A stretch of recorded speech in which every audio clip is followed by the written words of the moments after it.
ህዝቡ እንደዚህ ተጎድታ ብሎ ውስጡ እያዘነ እያለቀሰ እኔ ሉላ አቅፋት ስታለቅስ ማለት ነው ለሉላ አልቅሻለሁ ለልጅቷ ሳይሆን ከኔ ጋር እየኖረች እንዴት አይነት ፊልም ነው የሚሰራ? እንዴት አይነት ተደፈረች ነው የሚሰራ? እንዴት አይነት ለስድስት ተደፈረች ታገተች ነው? ይሄ በጣም ግራ ነው የሚያጋባ። ትክክለኛ ነገር አይደለም። እውነታው ምንድነው? ለትወና ብለው ወስደው ነው ይሄን ነገር ያሰሩ። የኢቢኤስ ሰራተኞች ሊና ታረቀይ፣ ግርማ ተፈራ፣ ቶማስ ደመቀ፣ ሄኖክ አባተ፣ ሀብታሙ አለማየሁና ሌሎችን ሰራተኞች በማስተባበር ሙያዊ ግዴታውን ለጥፋት በመጠቀም ሴራውን መርቶታል። እንደምን አላችሁ የተከበራችሁና የተወደዳችሁ የቻናሌ ቤተሰቦች፣ ሰሞነኛ አነጋጋሪ በነበሩት ቪዲዮዎች እንግዲህ ታቆኛላችሁ ብዬ አስባለሁ። የሰሞኑን መነጋገሪያ ርዕስ ሆነችው ብርቱካንና ኢቢኤስ መሃል ምን ተፈጠረ? ለዛሬ ሙሉ ቪዲዮን ይዤላችሁ መጥቻለሁ። ለቻናሉ አዲስ ሆናችሁ ላይክ ማድረግ እንዳይረሳ፣ ሰብስክራይብ ያላደረጋችሁ ይሄንን ፋሚሊ ያልተቀላቀላችሁ ሰብስክራይብ ያደረጋችሁ በመቀላቀል ቪዲዮን መከታተል ትችላላችሁ። ወደ ቪዲዮቹ። ኦልራይት ኢቢኤስ ቴሌቪዥን ላይ የተላለፈ አንድ ፕሮግራም ነበር፣ ዩቲዩብ ላይም ተፖስቶ ተነስቷል።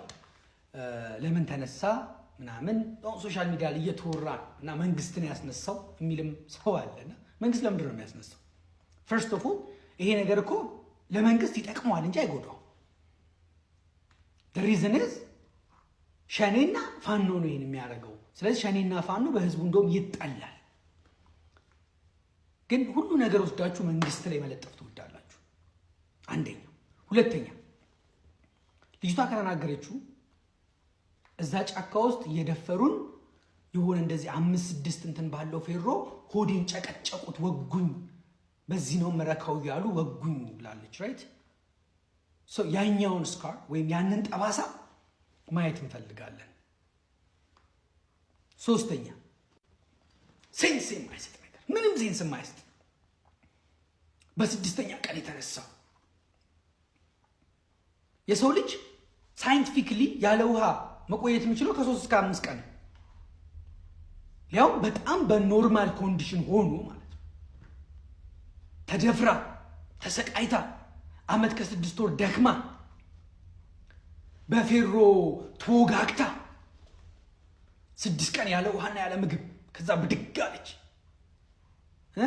ከዛ በኋላ አንድ እግሯ የተቆረጠ ነው ወይ እጇ የተቆረጠ ብቻ ከአንድ አካሏ የጎደለ ብላለች። ክሊር አይደለም። እሷን ተሸክማ እየጎተተች ከጫካ ወጣች። ምን አይነት ፊልም ነው? አንድ ፊልም ነው እንደምትነግሩ ነው? ማን የጻፈው ስክሪፕቱ? እንዴ አንፎጋገር እንጂ ይሄ የሆነ ማህበረሰብን ለማስጠላት ማህበረሰብን ከማህበረሰብ ለማጋጨት ሆን ተብሎ የተሰራ ሴራ ነው እንጂ ምንም ልጅቷ እንዴት ተደፈረችም አትመስልም ስትታይ። ፊልም እኮ ነው የሰሩትኝ እኮ በቃ አሳማኝ የሆነ ቀረጻ ተደርጎ ጫካ ውስጥ ሰሞን ቀበጥ። ምን አይነት ሚዲያ ነው? ወደ ዩኒቨርሲቲ ሄድኳለች።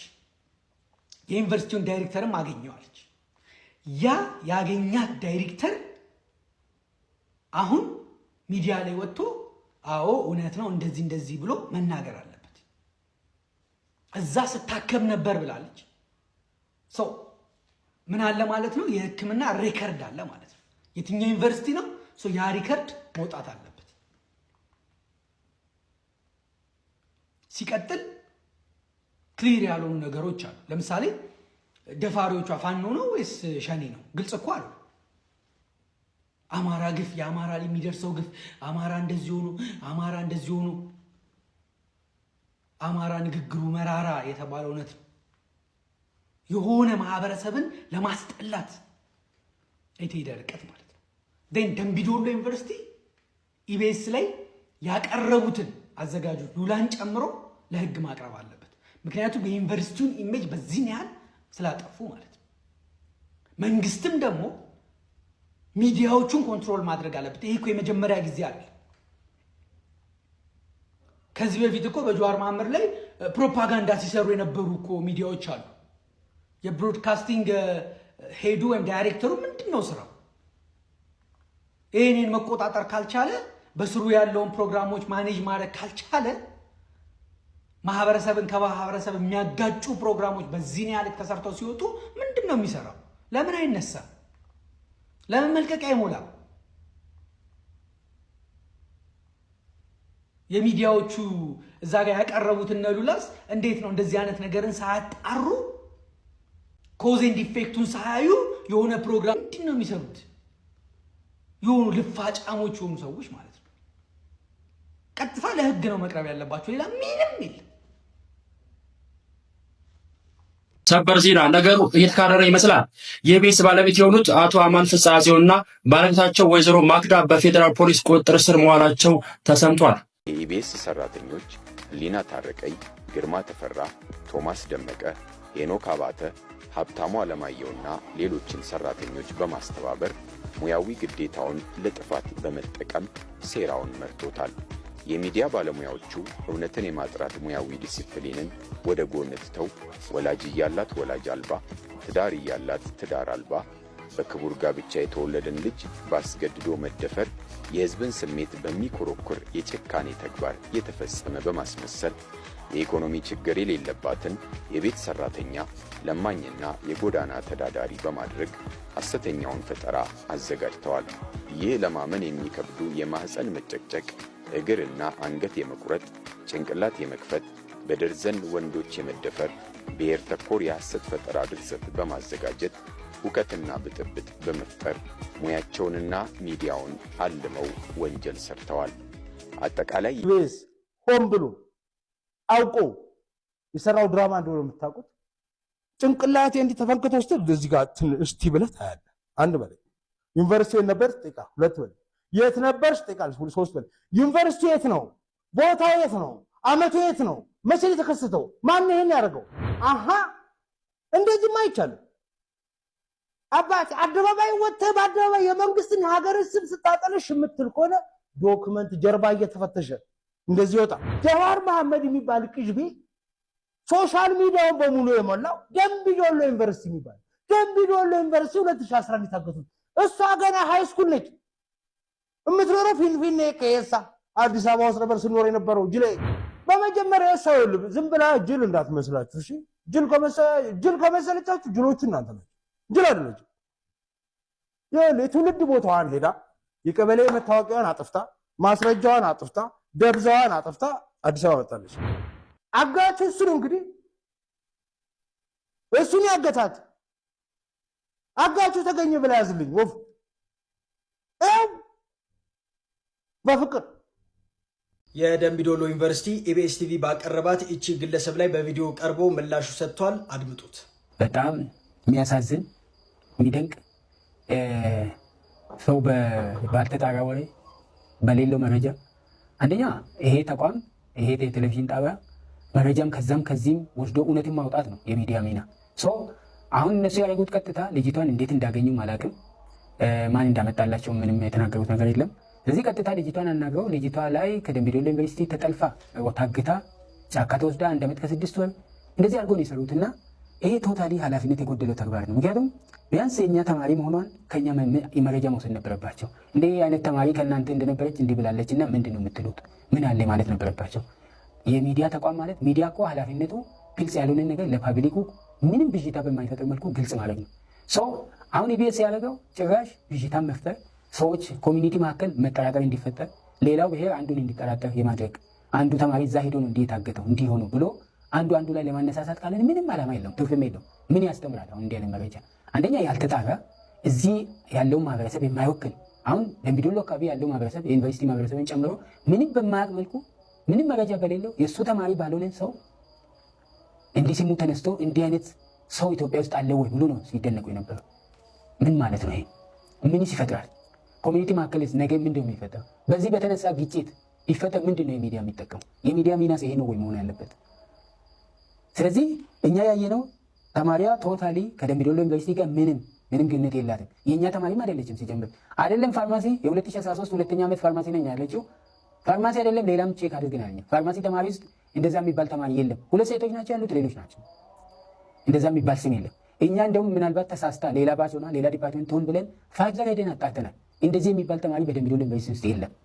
ይሄ ባልተጣራበት ያ ሁሉ መረጃ ለ120 ሚሊዮን በቀጥታ ቴሌቪዥን መተላለፍ ማለት በጣም የሚያሳዝን ነው። በእኛ በኩል እንደ ተቋም በጣም የሚያሳዝን ነው። ሆነስሊ ሌላ ህግ የሚያደርገው እንዳለ ሆኖ ይሄ ለወደፊትም እንዳገር ምንድን ነው የሚሰራ ሚዲያ ማለት ይሄ ነው ወይ? የሚዲያ ሚና ምንም አንድ የሆነ ነገር መንገድ ላይ የሰማ ሲሚ ይዞ ያንን ለሚዲያ ማብቃት ነው እንዴ ቴሌቪዥን ማለት? ስለዚህ በጣም ኃላፊነት የጎደለው ተግባር ብቻም ሳይሆን በጣም አሳፋሪ አይደለም። ከሚዲያ አይደለም ከትልቅ ተቋም ከአንድ ግለሰብ ተራ ግለሰብ የማይጠበቅ መረጃ ነው ያስተላለፉት። እዚህ በጣም የሚያሳዝን ነው። እኛ ቴሌቪዥኑ በቻለ ቶሎ ወጥቶ ማስተባበያ ይሰጣል ወይስ ምን ይላል ብለን እየጠበቅንበት ምንም አላሉም። እዚህ እኛ የሚቀጥለውን ስቴፕ እንቀጥላለን።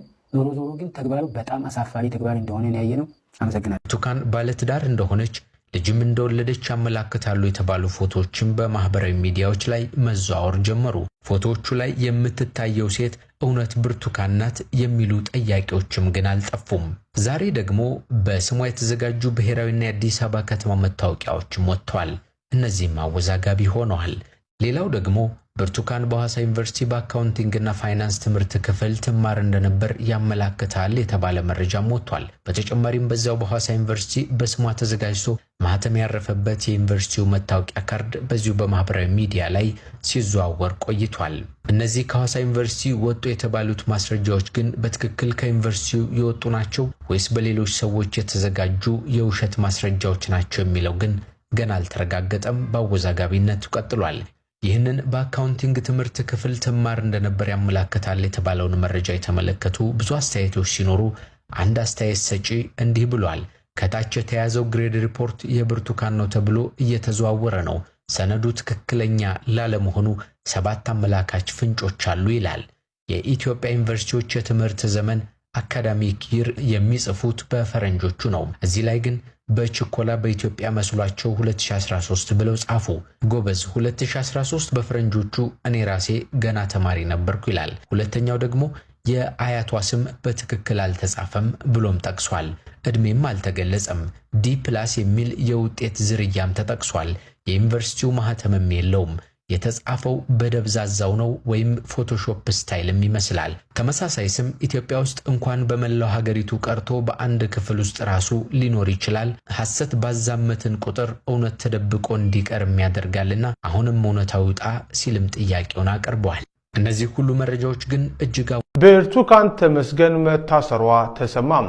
ከእሁድ ዕለት ጀምሮ ፕሮግራሟ በኢቢኤስ ቴሌቪዥን ከተሰራጨ በኋላ እጅግ መነጋገሪያ ሆና የቆየችው ብርቱካን መታሰሯን የዘሀበሻ የፖሊስ ምንጮች አረጋግጠዋል።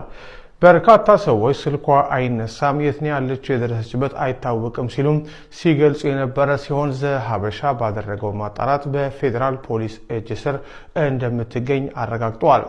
የፌዴራል ፖሊስ የምርመራ መዝገብ ከፍቶ እያጣራ መሆኑን የሚገልጹት ምንጮቻችን በዛሬው ዕለትም እናቷ ናቸው የተባሉ ሴትና እንደዚሁም ደግሞ ባለቤቷ ነው የተባለ ግለሰብ ለፖሊስ ቃል እንዲሰጡ መደረጉን ነግረውናል። እንደ ምንጮች ገለጻ በጉዳዩ ላይ ፖሊስ መግለጫ የሚሰጥ ሲሆን ምናልባትም የእናቷ ባለቤቷ ናቸው የተባሉ ሰዎችም ምስክርነትም ለሕዝብ ይፋ ሊያደርግ ይችላል ተብሏል። በብርቱካን ጉዳይ ላይ የፖለቲካ ፓርቲዎች መግለጫ አውጥተዋል። 4 የፖለቲካ ፓርቲዎች ማለትም ኢህአድ፣ ኢህአፓ፣ እናት ፓርቲና የአማራ ጊዮናዊ ንቅናቄ ባወጡት መግለጫ መንግስት የብርቱካንና መሰል ጓደኞቿን እገታም ቢያንስ ለችግሩ እውቅና ሰጥቶና ህዝብን አስተባብሮ ወደ መፍትሄው መሄድ ሲገባው ማድበስበስ በመምረጡ እስከ ዛሬዋ ቀን ድረስ ችግሩ ስር ሰዶ ከዕለት ወደ ዕለት እየከፋ ሄዷል ሲሉ መግለጫ ሰጥተዋል። ሆኖም ግን ብርቱካን በአሁን ሰዓት ላይ በፖሊስ ቁጥጥር ስር ሆና ምርመራ እየተደረገባት ነው። ተጨማሪ መረጃዎችን ይዘን እንቀርባለን።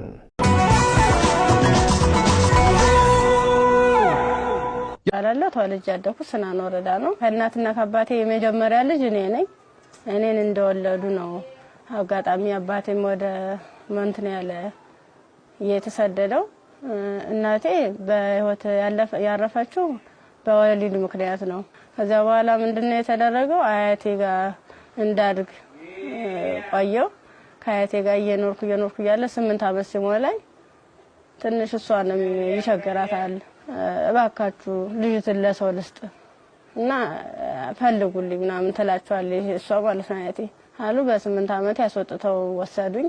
ከዚያ እሱ የ2 ልጆች አባት ነው፣ የአንድ ሴትና የአንድ ወንድ እና እነሱን እያሳደኩኝ ልብስ የምሳጠብ የልጆችን ማለት ነው ካልሲ ያጥባለሁ፣ ወጥ እንድሰራ ሙያ እንድለማመድ እነሱ እያበረታታችኝ ሴትዮዋ ኢቭን በዓላት ራሱ ሲኖር ማንኛውንም ነገር ሲኖር ለልጆቹ ልብስ ሰርፕራይዝ ይገዛላቸዋል ወደ አመት ምናምን ሲመጣ።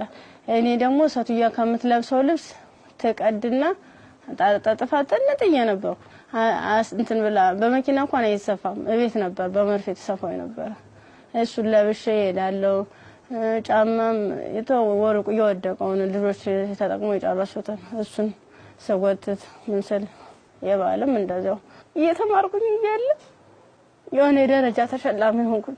እስከ 8 ደረስኩ። ከ8ኛ ክፍል በኋላ የሆነ ስራ ቤት ልብስ የሆነ እየጎረመስኩ ስመጣ ስራው እያያዘኝ ትምህርቱም እያያዘኝ የከበደ ሲመጣ ስራዬን ለዲቱ ሙሉ ሰዓት አንተ እላለሁ አልተኛም ነበር 24 ሰዓት ነበር። ከዛ ዩኒቨርሲቲ ኢንተርሶርት ያከፍል ጨረስኩ። 12ም ያው 392 አመጣው። ውጤት ከመጣ በኋላ ወደ ዩኒቨርሲቲ ተመደብኩኝ።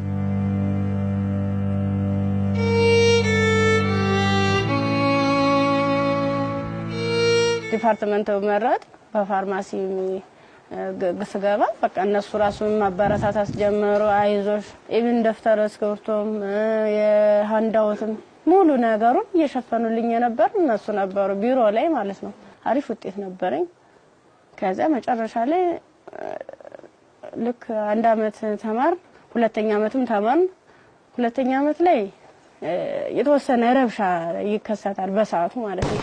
ረብሻ ሲፈጠር ምንድነው 3 ሰዓት ነው ከሌሊቱ 3 ሰዓት ላይ እኔ አጋጣሚ ከልጆች ጋር እንትን ነበርኩ ላይብራሪ ነበርኩ። እኔ ወደ ውስጥ ስንመለስ ውስጥ ላይ የሆነ ሰው ሲተኩስ ከውጭ ላይ ይቀባበላሉ። ከዛ ኧረ ምንድነው በዚህ ውጡ በዚህ ወረዱ እንዲ ወንበስ በሉ እንትን ታኙ ተንበልበሉ ምናምን ይሉናል። ከዛ ልክ እየተኛን እየተሳብን እንደባብ እየተሳብን እየሄርን እያለ መጨረሻ ላይ እዚህ ጋር ግቡ በቃ እናምልጥ እንደዚህ ያለን ሰዎች ለካ ውስጥም ውጭ የሚተኩስ የነበሩት እነሱ ናራዋል። ውጭ ላይ ስንል ምንም የተተቀነብስ አለበሱ። ከዛ አንደኛው ትጥቅ የለበሰው እዚህ ጋር ግቡ ምክንያቱም እንደዚህ ድብልቅልቁ እየወጣ ነው እንዴ ህይወታችን ማትረፍ አትፈልጉም ስለና እሺ ብለን ታርጋብገባን ሰው ሁላችን ሰዎች አንድ ላይ ወጥተን ገባን። አንድ ላይ ገባን በቃ ፍስፍስ አርገው ይዘው ሄዱ። እየከለሉ ሄዱ። ምንድነው ወደ ጫካው ስንዳረስ ሰውነታቸው መከለል ጀመሩ። ያ ማለት ምንድነው አይናቸው ብቻ እንድትታይ ነገር ግን ሌላ አካላቸው እንትን ነው ሙሉ ብረት ነገር ነው። ስንገባ ምንድነው ኖርማል ወታደር ነበር ግን እኔ ምን እዛው ላይ እየቀየሩን ምን ሰዓት እንደቀየሩ ማላየናቸው። ከዛ እየሄርን እያለ ጫካ ስንጀምር መኪናውን ከዚህ በኋላ መኪና መግባት አይችልም ወራዱ በእግራችን ዱብ እያለ ነው የምንሄዳው። ልክ በእግራችን እየሄርን እያለ እንትን አይናቸው ብቻ እንድትታይ ሌላቸውን ሸፈኑና ጸጉራቸውን ገለጡት። ያኔ ኬፕ ነገር ነበር የለበሱ። ጸጉራቸውን ሲሉት እንዴ እንደሹ ቀጥ ያለ ነው። እንሄዳለን መንገዱ ያልቅም 6 ሰዓት ፈጀብን።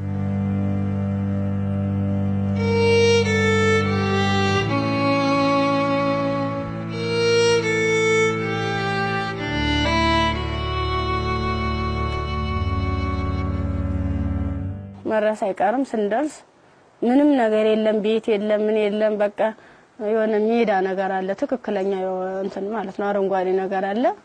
እዚህ ጋር ስፖርት ስሩ ይሄንን ስልጠና መውሰድ አለባችሁ በዚህ ነው አሁን ያመጣናችሁ ምንድነው እናንተን ፈልገናችሁ ነው በቃ ለትጥቅ ስለፈለግናችሁ ስልጠናዎችን መውሰድ አለባችሁ መማር አለባችሁ። ከዛ ሳናቸው ይዋል እያደር ትንፍስ እንዳትሉ እና ዳቦ ሲሰጡ እንደ ዳቦ ነው እንደ ንስ እያሉ ነው እንደዚህ የሚወረወሩልን ማለት ነው። አይጠጉንም ሁሉ ከዛ እየወረወሩልን እያነሳን እንበላለን። ያው ፈዳ አይደለም ይርበናል። ምን ጠጣው ውሃ ስናጣ ደግሞ በለበስነው ልብስ እየዘፈዘፍን ምንጭ ነገር እናገኛለን። ወራጇ ዝም ብሎ ቆሻሻ የተገደበ ነገር እናገኛለን። እሱን ልብሳችንን እንዘፈዝፍና እንዲ ለመጥለቅም ስለሚቀፍ ልብሳችንን ዘፈዝፍና ልብሳችንን እየጨመቅን ነበር እንደዚህ ያንጠፈጠፍን ነበር ልብሳችንን እየመጠጥን ምንጠጣ።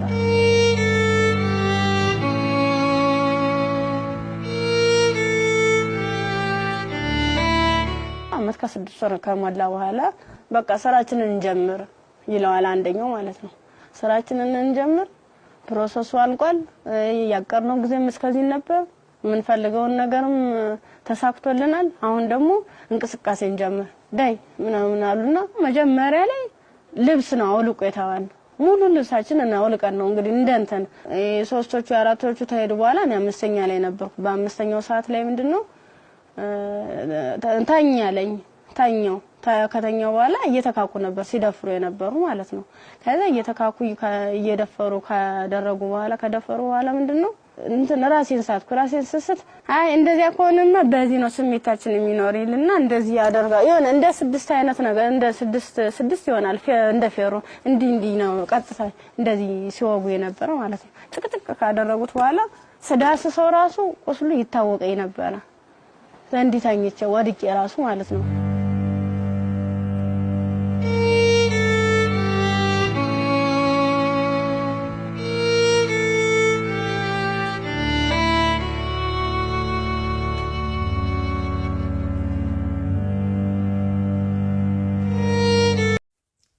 ሰላም ሰላም ሰላም፣ እንዴት ናችሁ? አማን ነው። ክብሩ ይስፋ ክብሩ ይስፋ የእናትና የልጁ። እንግዲህ ይህን ነገር ኢቢኤስ ላይ ያላየው ሰው አለ ብዬ አላስብም። እጅግ የሚያሳዝን ታሪክ ነው። ከታገቱት ሴቶች መካከል የዛሬ 2-3 ዓመት ከታገቱት ሴቶች መካከል ይቺ አምልጣ የተገኘች ናትና ኢንተርቪው ተደርጋለች። ግን አንዳንዴ ሾርት ሚሞሪ ባንሆን ጥሩ ነው ብዬ አስባለሁ። ሾርት ሚሞሪ ስንሆን አንድ አጀንዳ ይሰጠንና እሱን አጀንዳ ለአንድ ሳምንት ይወራና እሱ ይረሳና ሌላ ይመጣል፣ እሱ ይረሳና ሌላ ይመጣል። አሁን ይቺን አጀንዳ ያመጡበት ያውም የራሳቸውን ወንጀል በኢቢኤስ ላይ ማቅረብ ለምን ፈለጉ? አያችሁ፣ ይሄን ነው ማስተዋል የሚጠየቀው። እስከ ዛሬ ለምን አላቀረቡትም? ኢቢኤስስ እንደ ተጠያቂነት እንዲወቀስ ለማን የፈለገው? መንግስት ነው የፈለገው።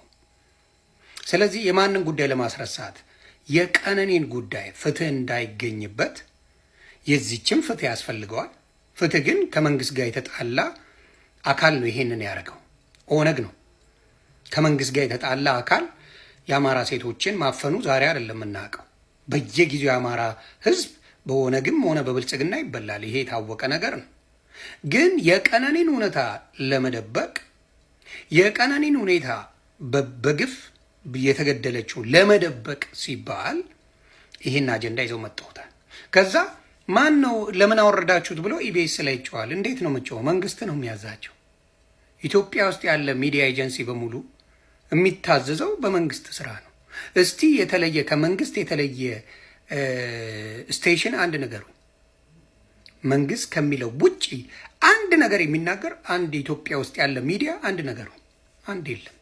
ስለዚህ የቀነኒን ጉዳይ ለማረሳሳት በጭራሽ ይህን አጀንዳ ይዘው መጥተዋል። ይህን አጀንዳ እኛ ስንጮሁበት ስንልበት ከ2-3 ዓመት በላይ ያደረግነው ነው። መንግስት ተጠያቂ እንዳይሆን፣ ብልጽግና ተጠያቂ እንዳይሆን በቀነኒ ጉዳይ ያለውን ለማረሳሳት አሁን ድብልቅልቅ የወጣው ሙሉ በሙሉ የቀነኒ አጀንዳ እንዲረሳ ነው። ኖ ዊ ዱ ዋን ባይ ዋን። ለዚህችም እህታችን ለታገቱት እህታችን በሙሉ ፍትህ እንጠይቃለን።